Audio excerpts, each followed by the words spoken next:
Hi everybody, I'm here for Fragment Friday, and today I'm going to be reading from I Shall Wear Midnight by Terry Pratchett, and I think this came out this week, and it's the fourth in the series, but I don't think you really need to know a whole lot. I mean, the section I'm going to read is not spoilery or anything like that, because what I really love about Terry's books is that he has an adult series called the Discworld series, and it's like 30 books long, but you can jump into any one.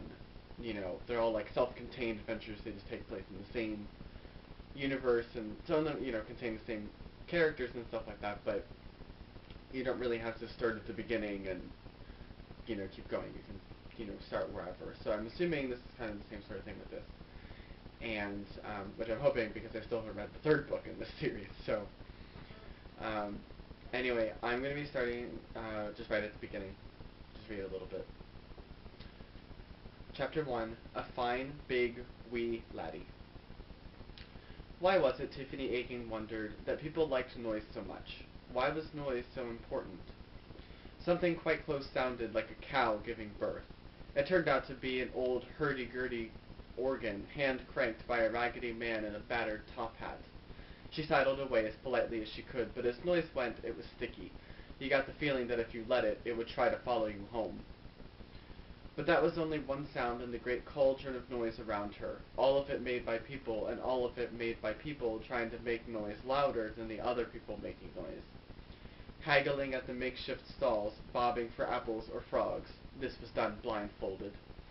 Cheering the prize fighters and a spangled lady on the high wire, selling cotton candy at the tops of their voices, and, not to put too fine a point on it, boozing quite considerably.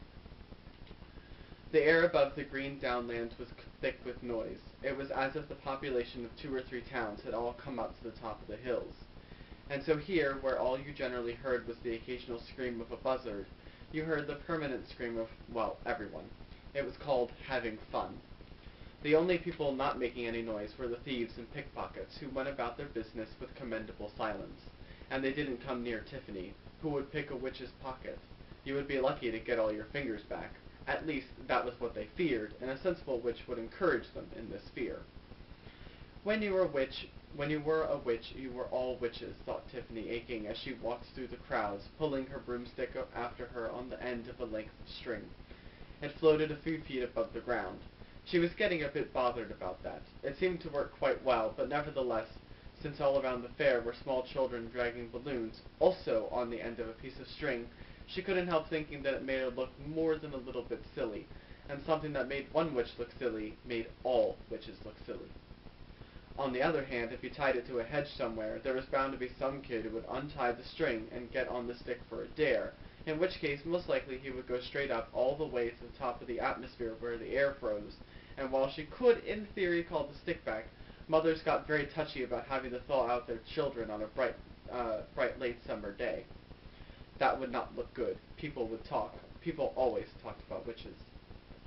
She resigned herself to dragging it again. With luck, people would think she was joining in with the spirit of the thing in a humorous way. There was a lot of etiquette involved, even at something so deceptively cheerful as a fair. She was the witch. Who knows what would happen if she forgot someone's name, or worse still, got it wrong? What would happen if you forgot all the little feuds and factions, the people who weren't talking to their neighbors, and so on, and a lot more so, and even further on? Tiffany had no understanding at all of the word minefield, but if she had, it would have seemed quite kind of familiar. She was the witch. For all the villages along the chalk, she was the witch.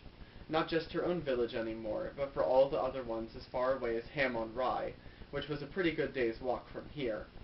The area that a witch thought of as her own, and for whose people she did what was needful, was called a steading, and as steadings went, this one was pretty good.